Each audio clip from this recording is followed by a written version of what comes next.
long years. Keyshawn, J. Will, and Zubin. Anytime that I run into somebody, it must be a victory lap. You know, the cliche thing, but I truly do mean this, and everybody in our locker room does mean it. We're not satisfied. We expected to be here. You know, we're excited to have the chance to be in the playoffs. I had a beef in you palms, you can't even pay me enough to react. Sean in North Carolina. What's up, Sean? Adam Gase, he's going to be out of a job tomorrow. He thought he was hurting Jarvis sending him to Cleveland. I heard Going to that. the playoffs, baby. Here we go, Brownies. Here we go.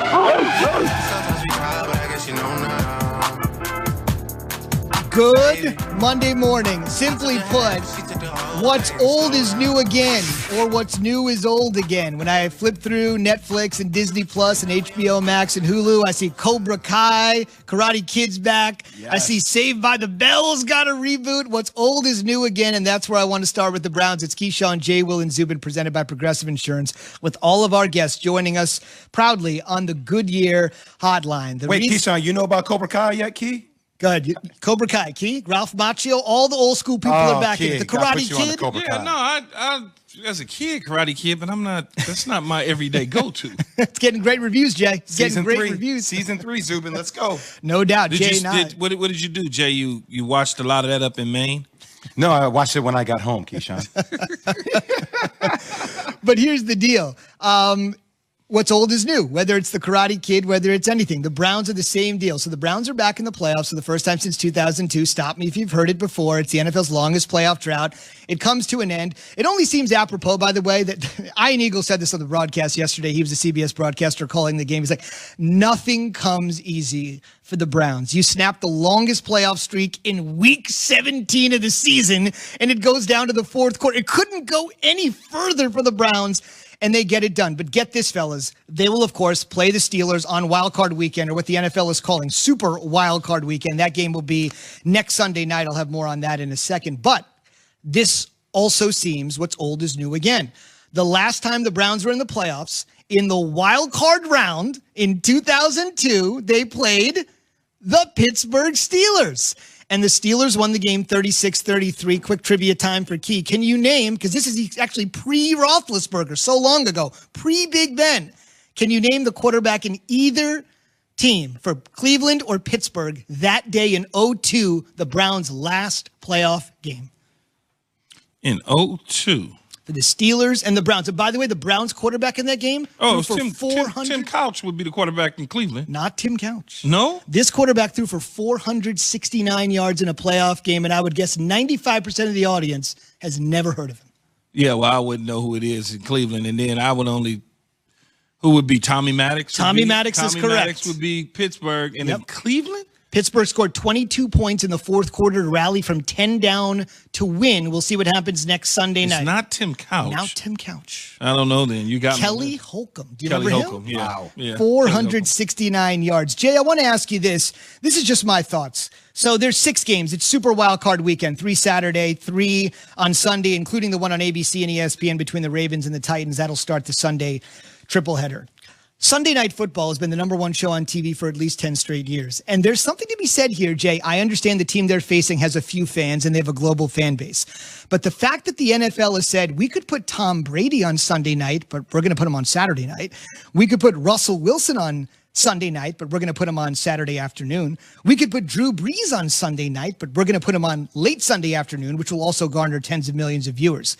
Jay, the NFL believes that the number one show in television that garners the most eyeballs in prime time and has for a decade straight, the Cleveland Browns belong in that spot.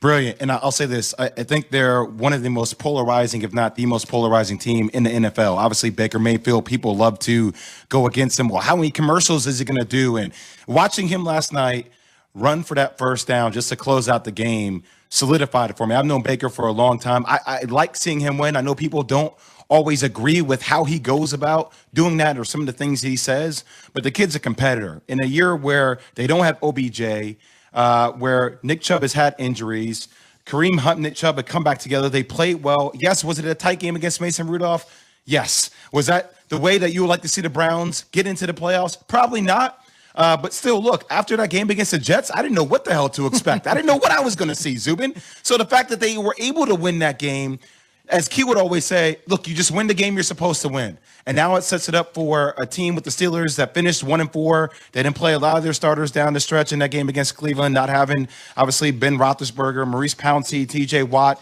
Cameron Hayward, all these guys not play. It sets up for a colossal matchup. And I still do believe that the Browns have a legitimate chance to win that game. I know Pittsburgh will be the favorite, but just with the weapons that the Browns have, they have a legitimate chance to win that game. I think that when you look at Cleveland, they've now played Pittsburgh twice in the regular season. They'll see them in the wild card game coming up this weekend. When you look at that, you've now got to look at what the mistakes were that you made and what were the positive things that came from those mistakes. You fixed that. And I think Cleveland will have an opportunity to go into Pittsburgh and win that football game. Mason Rudolph had Pittsburgh right there in the end. 2-point conversion ties the game up. They go ahead. They don't get it. Cleveland wins the game, which is a plus. A lot of people didn't think Cleveland would be in this position to even get to the playoffs, especially how the season started with the shellacking of the Baltimore Ravens handed them. But Baker Mayfield and Kevin Stefanski, they figured out the offense without OBJ in there. They knew that they had something special in the running game. The running game allowed Baker Mayfield to be the quarterback that he should be in the National Football League. He does not have to be that quarterback at Oklahoma where he's throwing the ball 40 times a game. But when you're a guy like Baker, you keep him under 35 attempts, that's a plus. That means that he'll be somewhere in that 60 percentile, 240, 250 yards, a touchdown. That's all you need out of him. And lean heavy on your running game. Remember what I've always said. They have an offense that's portable. No matter what the weather is, they're going to be fine because they got two studs at the running back position in Kareem Hunt and Nick Chubb. And if the defense can come to the party and start to play better, then I think as you look at their secondary, then you face Big Ben, who's coming off a bye of his own with the rest. You neutralize Juju Smith-Schuster and Claypool, and you force them to have to figure out how to run the ball because Pittsburgh can't run the football. And that's how you win that football game up in Pittsburgh this weekend to advance to the second round. I want to hear from Kevin Stefanski now, the Browns' first-year head coach. As Key said, they started the Stefanski era with the 38-6 loss to the Ravens. Everybody was like, same old Browns. And then the first time they faced the Steelers, they got shellacked 38-7. And then as Jay mentioned, they lost to the Jets. But despite it all, they rallied. And now for the second time in 7 days in a different locale, albeit, they will face the Steelers and the stakes will be a little bit higher. By the way, nice burying of the hatchet for Mason Rudolph and Myles Garrett and putting that whole situation behind them. They did that yesterday. Kevin Stefanski reflecting on all of that. That's a lot for a first-year head coach. I'm very happy for Northeast Ohio, for Browns fans all over the world. They're not far from our minds when we're doing this thing. So the 12,000 strong, they got to see it live.